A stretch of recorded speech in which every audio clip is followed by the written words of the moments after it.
రాజ్యసభలో నేను కేంద్ర మంత్రిని అడిగితే విశాఖ స్టీల్ ప్లాంట్ ప్రైవేటీకరణ ఆగదని చెప్పారని రాజ్యసభ సభ్యులు గొల్లబాబురావు అన్నారు.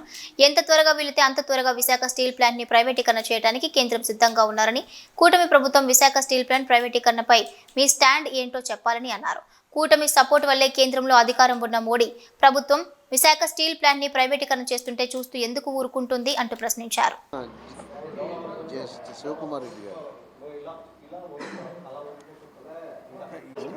11:05 జాయిన్ అవుతారు. ఇంకో లైవ్ వస్తుంది తొందరగా.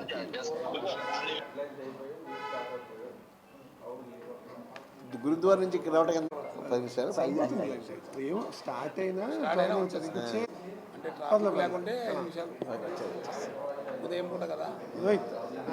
బ్యాగ్ ఎరని తీసి అంకుల్ వచ్చేది.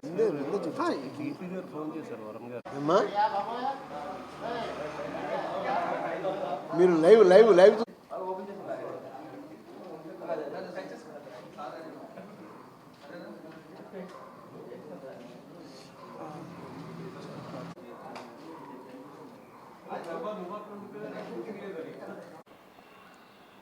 ఈ యొక్క విలేకరుల సమావేశానికి వచ్చినటువంటి ప్రతి ఛానల్ వారికి, ప్రతి ఒక్కరికి కూడా ముందుగా నా యొక్క నమస్కారాలు తెలియజేస్తున్నాను.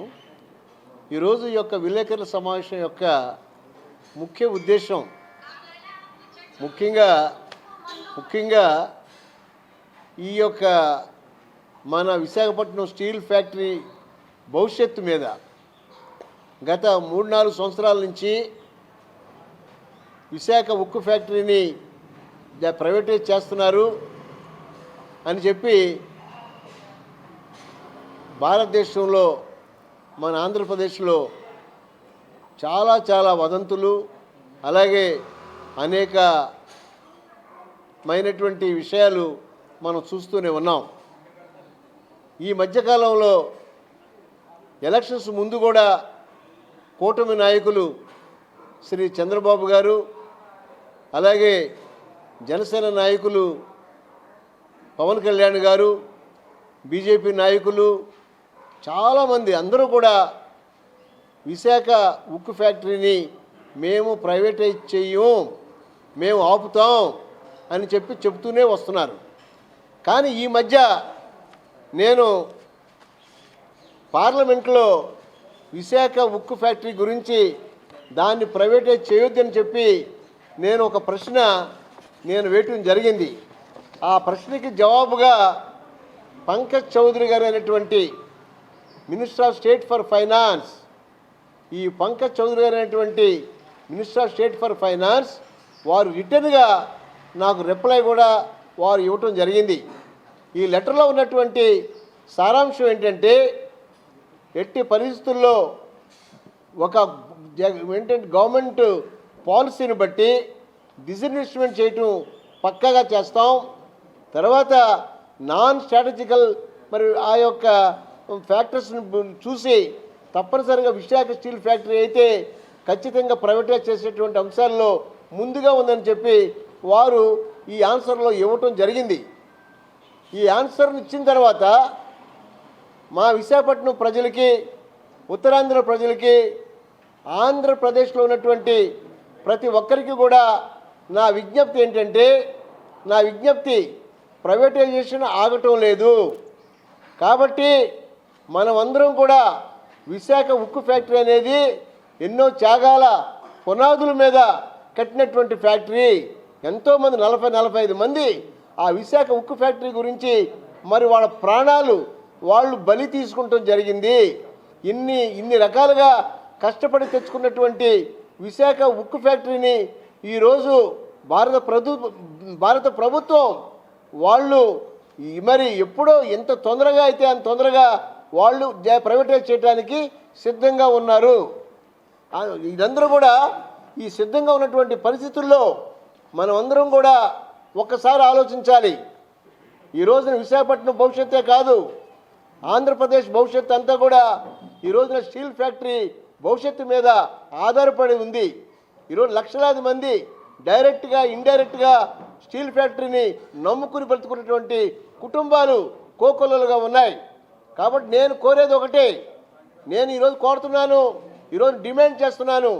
ఎలక్షన్ ముందు చెప్పినటువంటి ఈ చంద్రబాబు గారు, జనసేన అధ్యక్షుడైనటువంటి పవన్ కళ్యాణ్ గారు, బీజేపీ నాయకులు, కేంద్ర రాష్ట్ర నాయకులందరికీ కూడా నేను ఒకటే ప్రశ్నిస్తున్నా.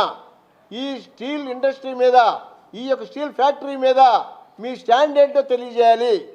మీ స్టాండ్ తెలియజేయకుండా మీరు కానీ ఆంధ్రప్రదేశ్ ప్రజల్ని, విశాఖ ప్రజల్ని కూడా మభ్యపెట్టినట్లయితే ముందు మా జీవితాలు బజారులో పడతాయి. లక్షలాది మంది జీవితాలు మరి ఈ రోజున ఏ ఆధారం లేకోకుండా పోయేటువంటి అవకాశం వస్తుంది. కాబట్టి నేను మీ అందరిని కూడా కోరుతున్నాను, తప్పనిసరిగా ప్లాన్ ఆఫ్ యాక్షన్ కూడా తయారు చేయాలి. నేను కూడా ఈ 4-5 రోజుల్లో ఉక్కు ఫ్యాక్టరీకి వెళ్ళి వారితో సంప్రదించి మళ్ళీ పార్లమెంట్లో మా పార్టీ నాయకులతో కూడా మాట్లాడి మా యాక్షన్ ప్లాన్ ఏంటో తయారు చేయవలసినటువంటి అవసరం వచ్చింది. కాబట్టి నేను ఈ రోజున ఈ యొక్క మరి ఉక్కు ఫ్యాక్టరీల కోసం పాటుపడేటువంటి నాయకులు, ప్రజల కోసం వారి గొంతునై నేను ఇక్కడ విశాఖపట్నంలోనూ పార్లమెంట్లో కూడా నేను దొదవెచ్చేటువంటి అవకాశం తప్పనిసరిగా వస్తుంది. కాబట్టి మీ అందరికీ కూడా నేను మళ్ళీ విజ్ఞప్తి చేస్తున్నాను. మొన్న నేను చూశాను, మరి టీడీపీ రాష్ట్ర అధ్యక్షుడు పల్లా శ్రీనివాస్ గారు, విశాఖపట్నం ఎంపీ గారైనటువంటి శ్రీ భరత్ గారు, వారు మేము ప్రైవేటీకరణ ఆపుతాం, లేకపోతే రాజీనామాలు చేస్తామని చెప్పి పేపర్లో చదివాను. నేను ఒకటే కోరుతున్నాను, ఏమండి భరత్ గారు, ఏమండి పల్లా శ్రీనివాస్ గారు, మీరు అందరూ కూడా కలిసి రాజీనామాలు ఏం చేయక్కర్లా. ముందు మీరందరూ కూడా మీ సహకారంతో కేంద్రంలో మోడీ గారు ఎన్డీఏ ప్రభుత్వాన్ని స్థాపించారు. మీ యొక్క నిజంగా విశాఖపట్నం ప్రజల మీద, ఆంధ్ర ప్రజల మీద మీకు ఏమాత్రం అభిమానం, గౌరవం ఏమున్నా సరే మీరు నిజంగా మీ యొక్క కోఆపరేషన్ని మీ ఎన్డీఏ ప్రభుత్వం నుంచి మీరు తప్పుకుంటారా? లేదంటే ఈ ఆంధ్ర రాష్ట్ర ప్రజలకి మోసం చేస్తారా అనేదే నేను అడుగుతున్నా. మీరందరూ కూడా ఆలోచించండి. రాష్ట్ర ప్రజలందరికీ కూడా నేను విజ్ఞప్తి చేస్తున్నా. ఈ విషయంలో ఎవరు ఏమనుకున్నా పర్వాలేదు, నేను మీ అందరికీ కూడా విన్నపం చేస్తున్నాను. ఇది రాష్ట్ర ప్రజల భవిష్యత్తుని, విశాఖ ప్రజల భవిష్యత్తుకి సంబంధించినటువంటి విషయం కాబట్టి నేనే స్టీల్ ఫ్యాక్టరీ గురించి పార్లమెంట్లో అడిగిన ప్రశ్నకి ఈ జవాబు వచ్చిన తర్వాత నాకు చాలా చాలా బాధగా, ఆవేశంగా ఉంది. కాబట్టి ఇది ప్రజల ముందు ఉంచాలనే ఉద్దేశంతో ఈ రోజున మీ ముందుకు వచ్చాను. కాబట్టి విశాఖ ప్రజలందరినీ కూడా నేను కోరుతున్నాను, దీని మీద యాక్షన్ ప్లాన్, భవిష్యత్తులో ఎలాంటి యాక్షన్ ప్లాన్ తీసుకోవాలో మనమందరం కూడా కూర్చొని ఆలోచించి మనమందరం కూడా ముందుకు వెళ్ళకపోతే విశాఖ ప్రజల భవిష్యత్తే కాదు, దాన్ని నమ్ముకున్నటువంటి లక్షలాది మంది ప్రజల జీవితాలు ఈ రోజున రోడ్లు పడేటువంటి అవకాశం ఉంది. కాబట్టి దీని మీద ప్రతి ఒక్కరు కూడా ఆలోచించి తగిన నిర్ణయం తీసుకోవాల్సిందిగా మీ ద్వారా ఈ యొక్క కూటమి ప్రభుత్వాన్ని, కేంద్ర ప్రభుత్వం మోడీ గారిని, అలాగే ఈ యొక్క ప్రైవేటీకరణ ఆపాలనేటువంటి కోరుకున్నటువంటి ప్రతి ఒక్కరిని కూడా నేను మనవి చేస్తున్నాను. మనం అందరం కలిసి గొంతుగా కలిపి మన విశాఖ ఉక్కుని ప్రైవేటీకరణ ఆపుదాం. మనం నిజంగా ఆ రోజున విశాఖ ఉక్కు ఆంధ్ర హక్కు అన్నారు. అప్పుడు విశాఖ ఉక్కు ఆంధ్ర హక్కు అనేది ఈ రోజున దానికి మరి నిజమైనటువంటి గాయం తగులుతుంది, జీవితాలతో ఆడుకుంటున్నారు. మనం అందరం కూడా కలిపి ఒక ఉద్యమాన్ని నడిపి మనం కానీ ఆపుకోకపోతే మన భవిష్యత్తు అంతా సర్వనాశనం అవుద్దని మీ ద్వారా ప్రతి ఒక్కరికి కూడా నేను తెలియజేసి మరీ యాక్షన్ ప్లాన్ కూడా మా పార్టీ తరఫున కూడా నేను మాట్లాడి ముందుకు వస్తానని చెప్పి మీ ద్వారా తెలియజేస్తున్నాను. Thank you very much. ఇదిగోండి లెటర్.